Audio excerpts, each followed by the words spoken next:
Etela sir జీవితం అంతా కొట్లాటనే. తెలంగాణ రాకముందుకు, తెలంగాణ వచ్చినాక కూడా టీఆర్ఎస్ పెట్టిన కొత్తలనే గులాబీ జెండా పట్టి ఉద్యమంలో కురుకొచ్చిండు.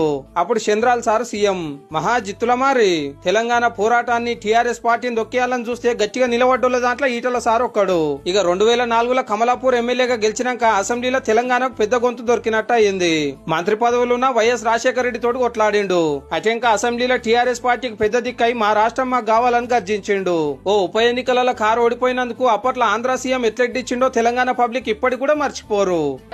పట్టుమని 10 గెలవల 50 సీట్లలో తల ఎక్కడ పెట్టుకోవాలని అర్థమైతుందా రాజేంద్ర? నీకు తల ఎక్కడ పెట్టుకోవాలని అర్థమైతుందా?